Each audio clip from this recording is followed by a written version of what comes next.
سلام جناب آقای دکتر، وقت بخیر. سپاس بابت دعوتتون. من اسحاق احمدی هستم، بیزنس کوچ و مدیر عامل شرکت خدمات بازرگانی پامیکا در کشور چین و ما بیش از 15 سال در حوزه خدمات بازرگانی و زنجیره تامین در کشور چین فعالیت می‌کنیم. بیشتر فعالیتمون برمیگرده به فارسی زبان‌های عزیز در سراسر دنیا خدمات رسانی می‌کنیم. میلیونی ممنونم. سوالی که ازتون دارم اینه که فرمودین در این لحظه که صحبت میکنیم 15 سال دارین توی چین این کار رو انجام میدین، مسیر طولانی اومدین. میدونم که بک‌گراندتون از افغانستانه، بعد ایران بودین، حالا الان چین هستین. چی شد که اصلا وارد این فضای کار تجاری و فعالیت کارآفرینی در چین شدین؟ این برمیگرده به سال 2009. قبل اینکه بیام چین ذهنیتم نسبت به چین اصلا کلا متفاوت بود. تا زمانی که من داخل چین شدم و پیشرفت و توسعه کشور چین رو دیدم، واقعا اون ذهنیت نسبت به کشور چین عوض شد و علاقمندیم به کشور چین بیشتر شد. سالهای سال میرفتم میومدم تا اینکه سال 2012 اینکه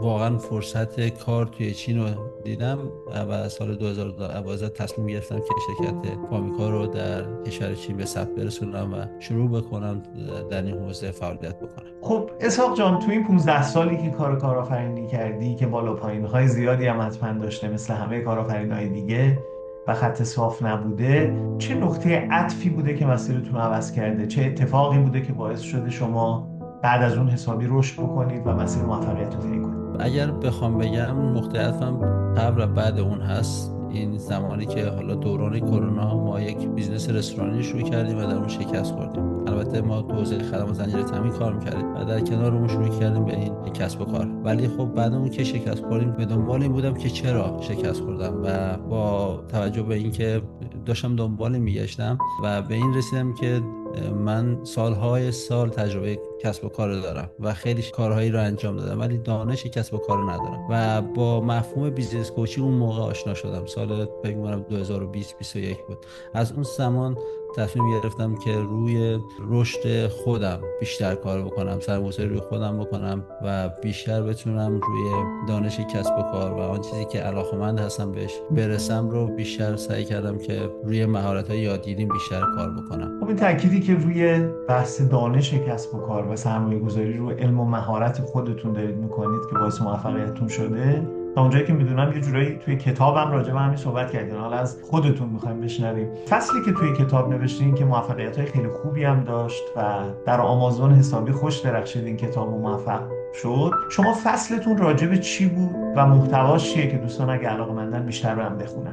من بیشتر مخاطبینم سعی کردم مهاجرای عزیزی که تو کشور ایران هستن، مهاجرای افغانستانی که سالهای سال است در کشور ایران زندگی میکنن، چون که خودم در کشور ایران 2 دهه اول زندگیم اونجا بزرگ شدم و اونجا تجربه هایی رو کسب کردم که خواستم اون رو به اشتراک بذارم در این کتاب و در این کتاب بیشتر سعی کردم در رابطه با باورهای محدود کننده که مهاجران در ایران دارن و با اونها به طریقه صحبت بکنم که بتونم تو این کتاب راهنماییشون بکنم که چطور میتونن از اون کامفورت زون یا محدوده امنشون بیرون بیان و حرکت بکنن و بتونن به مسیر موفقیتی که دلشون میخواد برسه. و بیشتر تجربه این کتاب بیشتر تجربه شخصی خودم هستش. خواستم که بتونم کمک بکنم به مخاطبا. بعد مثلا به یه نمونهش هم اشاره بکنید. یادم قبلا که با هم صحبت میکردیم گفتین مثلا یه دیدگاهی که راجع به دوستان افغانستانی هست که مثلا تو ایران فقط میتونن کارگری کنن و کار دیگه نمیتونن بکنن. یه اشاره دوست داریم به اون بکنیم؟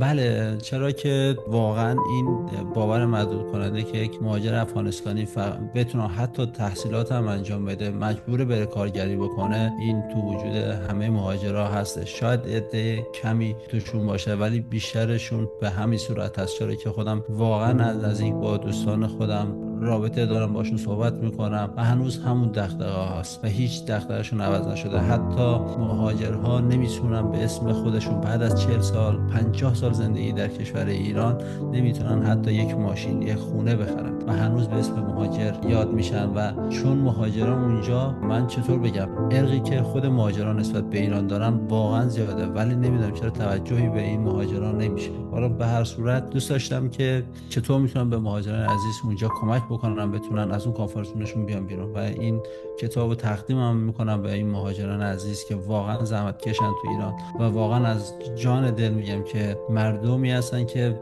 اگر مشکل نداشته باشن نمیرن ایران کارگری بکنن، و حتی بیشتر مهاجران عزیز اونجا به دنیا اومدن و ایران از خودشون میدونن. و من خودم شخصا خب دوستان خوبی دارم، خیلی از قدیم باشون رابطه دارم، باشون صحبت میکنم، ولی خب چطور بتونم کمک بکنم، اثرگذاری بکنم به این عده از مهاجران که بتونن از اون کامفورتشون بیان بیرون، روی دانش و مهارتشون بیشتر وقت بذارن، بهتر قوانین نسبت به خودشون بهتر بدونن، چون عدم این آگاهی نسبت به قوانین اینها رو تو اون کامفورت زونشون نگه می‌داره، نمیرن با اون ترساشون روبرو بشن.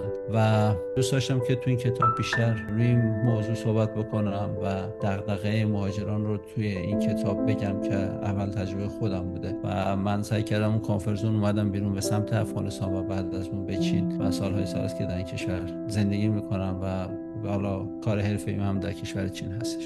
بسیار خوب اسحاق جان. خب تو این همه سال فعالیتتون، زندگیتون تو کشورهای مختلف، تجربه که اندوختین به جوانانی که شاید تازه میخوان زندگیشون رو بسازن، تغییراتی بدن، رشد بکنن، به سمت موفقیت و رویاهاشون برن، میخوایم یه توصیه بکنید، اون توصیه چیه؟ یه نقل قول از وارن بافت میخوام براتون بگم. میگه که بهترین سرمایه‌گذاری رو خودتونه، و واقعا این جمله رو باید با طلا نوشت. معنیش چی میشه؟ این که شما باید اون منابع درآمدیتون رو یک مقدارش رو سرمایه‌گذاری رو خودتون بکنید و دید بلند مدت داشته باشید. هر چقدر روی مهارت هاتون و آن چیزی که علاقه‌مند هستین بهش بیشتر، مخصوصا یادگیری، حالا هر مهارتی که هست، بیشتر سرمایه گذاری بکنید، وقتتون رو بذارین، کتابی بخونید، دوره‌هایی رو برید که بتونه کمک بکنه در آینده به این که بتون به اون اهدافی که دوست دارین برسید. و من خودم شخصا چیزی که واقعا منو کمک کرد توسعه فردی بود، شناخت خودم نسبت به خودم، چطور بتونم خودم رو بهتر بشناسم، بهتر بتونم باورهایی که محدود کننده